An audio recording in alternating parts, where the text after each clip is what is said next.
რაც შეეხება მოსკოვის მექანიზმს, რომელიც ძალიან ეფექტიანად ამუშავდა და კრიტიკული დასკვნა, რომელიც მე მჯერა მომავალში, როგორც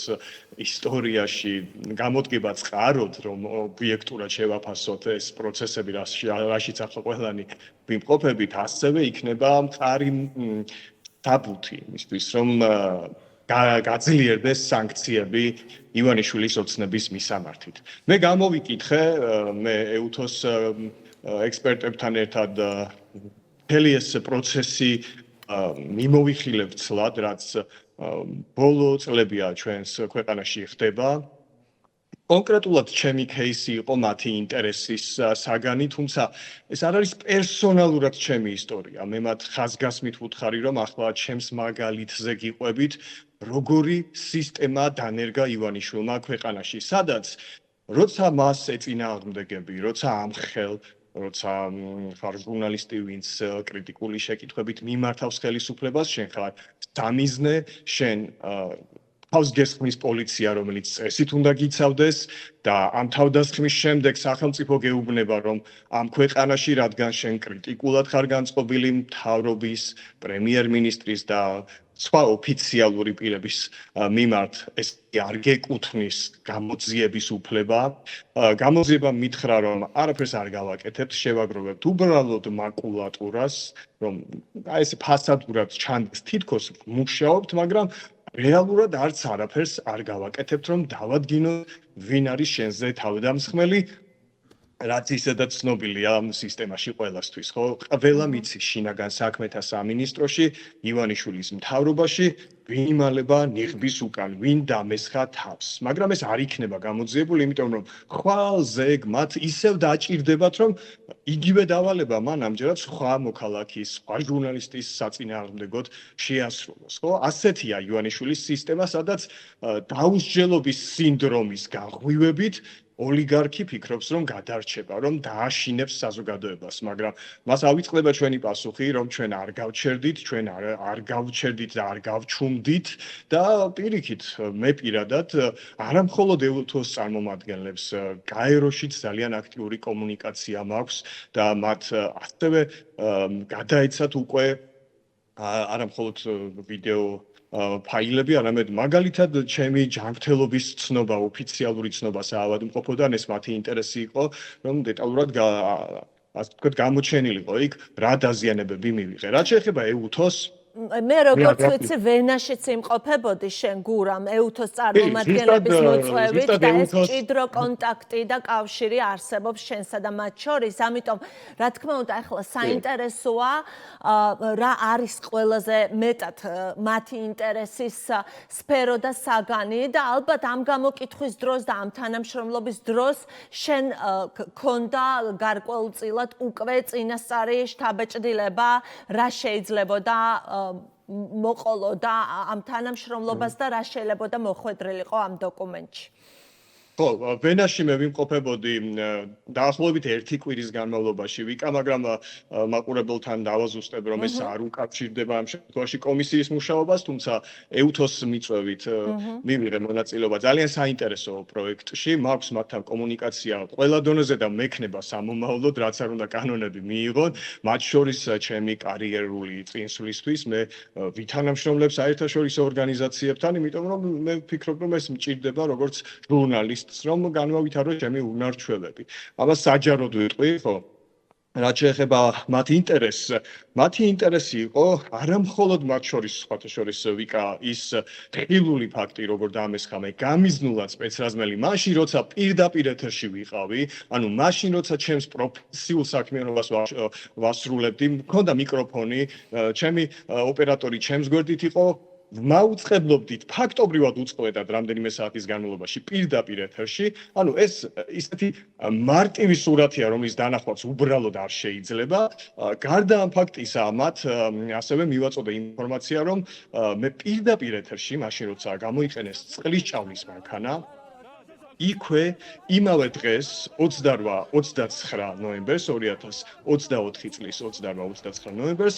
ლაივ რეჟიმში ვთქვი, რომ მე მთელი ამ წლების განმავლობაში როცა ვაშუქებდი აქციებს, არა მხოლოდ საქართველოში, უცხოეთში, სხვადასხვა ქვეყანაში, არასდროს ასეთი ეფექტი წყლის ჭავლისგან არ მიგვწვნია. მე და ჩემი ოპერატორი ცუდად გავხდით და ეს გადაიცემოდა ლაივ რეჟიმში ჩვენ სასწრაფო სამედიცინო დახმარების ბრიგადამ შეგვიყვანა მათ მანქანაში და აღმოგვიჩინეს პირველადი დახმარება. უბრალოდ ეს უწყვეტად პირდაპირ ეთერში ვაჩვენეთ მაყურებელს, ხო?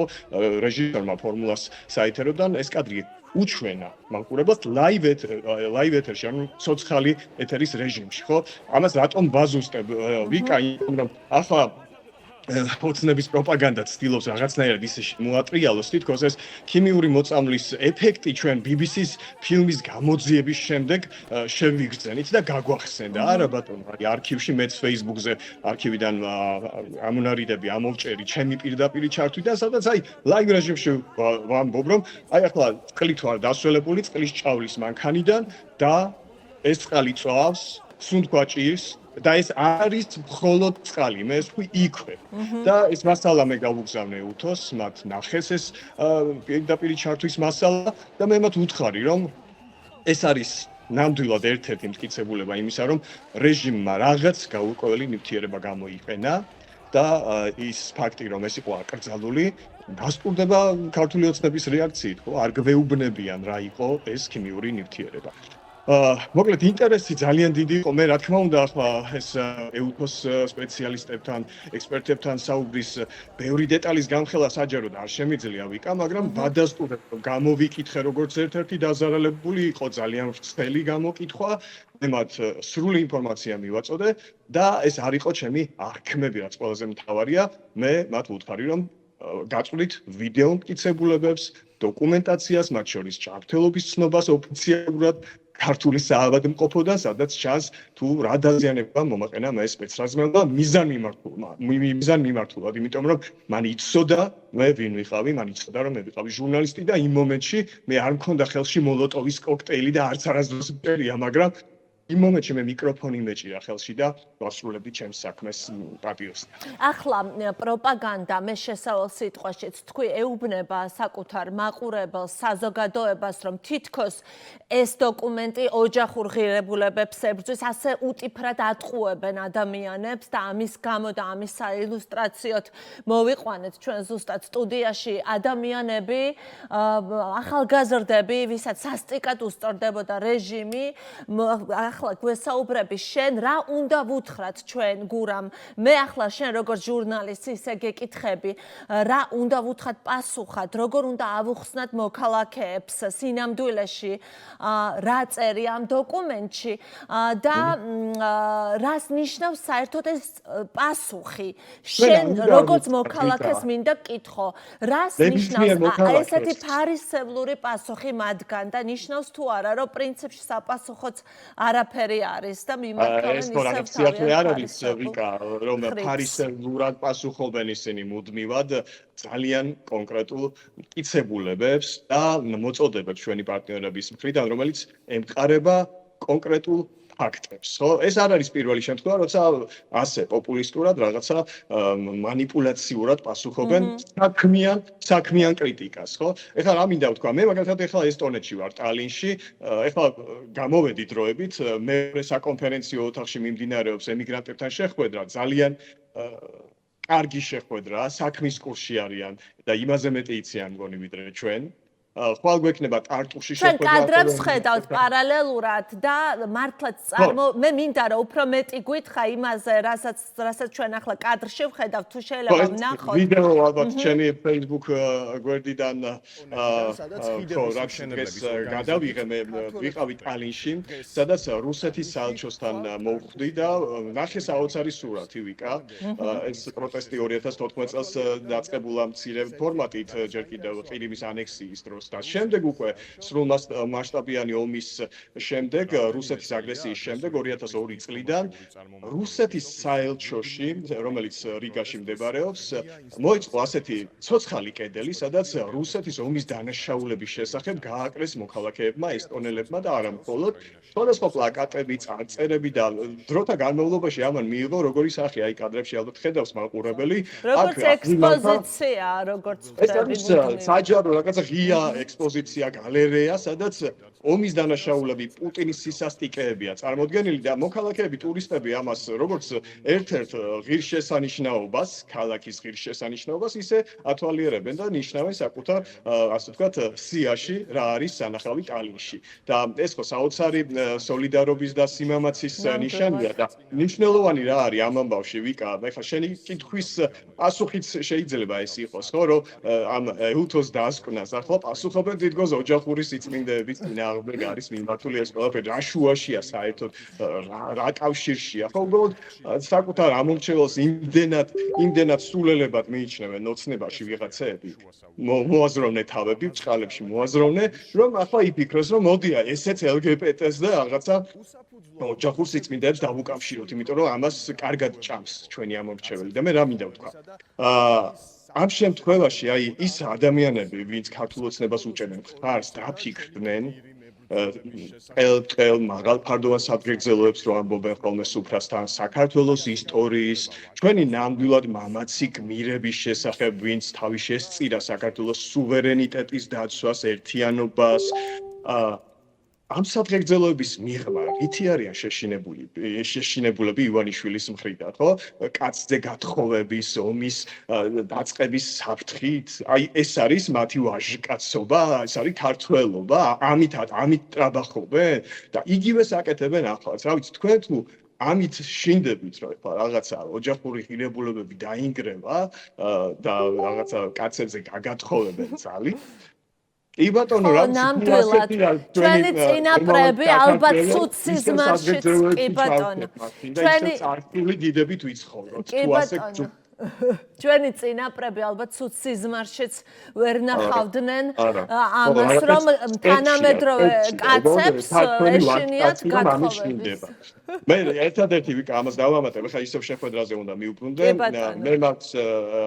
იმედი ემიგრაციის, ისინი ძალიან კარგად ხედავენ არსებულ სურათს ვენაშიც, აქაც და მომავალში ჩვენ გეგმავთ შეხვედრებს, ხიდების მშენებლები, ასეთი ორგანიზაცია მართავს გარკვეულ ტურნეს და ამჯერად უკვე საუნივერსიტეტო ქალაქებს ვესტუმრებით და ახალგაზრდა სტუდენტებსაც ვკითხავთ რა არის გამოსავალი და ემიგრაციას აქვს ძალიან დიდი ძალა და ემიგრანტებს რა შეუძლიათ რომ ამ პროცესში აი ეს პროპაგანდა, ძალიან სუსტი პროპაგანდა, მაგრამ მაინც პროპაგანდა გაანეიტრალა. ძალიან დიდი მადლობა გურამ და ძალიან მნიშვნელოვანია რასაც შენ აკეთებ და თუ ვინმეს გონია რომ იმისტომ რომ შენ არ ხარ ახლა იქ სადაც იყავი თუნდაც რამოდენიმე კვირის წინ რომ შენ არი ბრძვი და არაკეთებ ძალიან ბევრ რამეს მართლაც ქართული ოცნების რეჟიმის წინააღმდეგ ძალიან წარეცდება და ამის დასტურია თუნდაც ეს დოკუმენტი ამის დასტურია ის რასაც შენ ახლა აკეთებ სადაც ხარ და წარმატებები ყველაფერი ძალიან მოკლედ დავაზუსტებ, რომ ხო მიუხედავად იმისა, რომ დროებით პაუზა ავიღე ჩემს პროფესიულ საქმიანობაში, ეს არ ნიშნავს, რომ მე თუნდაც ჩემს სოციალურ პლატფორმებზე ჟურნალისტიკის ფუნქციას არ შევასრულებ, გავაგრძელებ, მათ შორის აი ამ ვიდეოთი, რომელიც თქვენ აჩვენეთ, ეს დასტურდება, რომ მე ჩემს პროფესიას ისევ ვინარჩუნებ, დროებით უკვე სხვა ამპლუაში მინდა რომ გავაგრძელო საქმიანობა და ეს გამოჩნდება უახლოეს პერიოდში და ემიგრაციაში ახლა მინდა რომ რაღაცნაირად მე თვითონ ესეც მინდა დავაზუსტო რომ არა ვარ წასული ემიგრაციაში რაღაცნაირად ბევრი წერს ახლა Facebook-ზე რომ აი ცუდია რომ ემიგრაციაში წახვედი არ ვარ წასული ეს არის შეხვედრების სერია რომელსაც მართავს სხვადასხვა ქალაქში და რამდენიმე დღეში ისევ თბილისში ვიქნა